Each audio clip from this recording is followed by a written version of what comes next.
नीता सोफे पर बैठी टीवी देख रही थी। अचानक हाथ पर किसी का स्पर्श पाकर उसने मुड़कर देखा। उसकी ननद की 3 वर्षीय मूक बेटी रानी वहां बैठी थी, जिसे उसके पति ऋषि ननद की लंबी बीमारी से मृत्यु के बाद अपने से ले आए थे। वह बोल नहीं सकती थी और उसका इलाज चल रहा था। नीता उसे बिल्कुल पसंद नहीं करती थी, क्योंकि वह उस ननद की बेटी थी जिससे नीता की बिल्कुल नहीं पड़ती थी।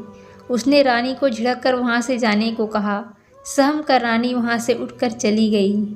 नीता का व्यवहार हमेशा रानी से ऐसा ही रहता था। अपनी बेटी सूची को वह खूब सारे खिलौने खरीद कर दिया करती थी, जिन्हें रानी लालसा भरी नज़रों से देख कर रह जाती थी। उसे उन चीज़ों को हाथ लगाने की मनाही थी। जब भी वह सूची से लाड करती, रानी दूर खड़ी उदास दृष्टि से देखा करती थी। जब पति सामने होते थे तब नीता का व्यवहार कुछ और होता था, जिसकी वजह से उसके पति को उसके इस व्यवहार की कोई जानकारी नहीं थी। उस दिन रानी का डॉक्टर से अपॉइंटमेंट था। ऋषि को अचानक से कुछ काम आ गया तो उसने नीता को कहा कि वो रानी को लेकर डॉक्टर के पास चली जाए। यह सुनकर नीता जल भुन गई। ऊपरी मन से उसने स्वीकृति दे दी। ऋषि के ऑफिस और सूची के स्कूल जाने के बाद वह रानी को लेकर डॉक्टर के पास जाने को रवाना हुई। सड़क पार करते समय रानी ने उसका हाथ पकड़ने का प्रयत्न किया, पर उसने एक झटके से अपना हाथ छुड़ा लिया और 2 कदम आगे बढ़ गई। रानी उसके पीछे पीछे जाने लगी। अचानक हॉर्न की आवाज़ सुनकर नीता पीछे मुड़ी तो देखा एक बस बड़ी तेज़ी से रानी की तरफ चली आ रही थी।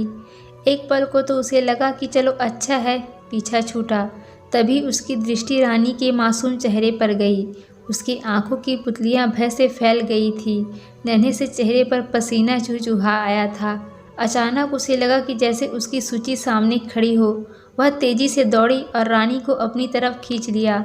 डगमगा कर दोनों सड़क के किनारे गिर पड़ी। अचानक भयभीत रानी ने अपनी नन्ही बाहें उसके गले में डाल दी और अस्फुट स्वर में उसके मुंह से निकला, माँ। उस एक शब्द से ही नीता के अंदर कितना कुछ पिघल गया। सारा दम्भ, आक्रोश, मलिन सब उसने भी रानी को भींचकर अपने सीने से लगा लिया। नीता की आंखों से आंसू बह रहे थे और आंसुओं के साथ ही मन का सारा मैल धुल कर निकल गया था। मूक रानी अब मूक नहीं रही। माँ की ममता ने उसके कंठ के सारे बंधन किए। नए संबंध की नई सुबह आ गई थी।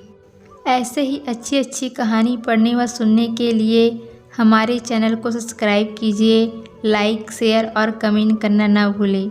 धन्यवाद।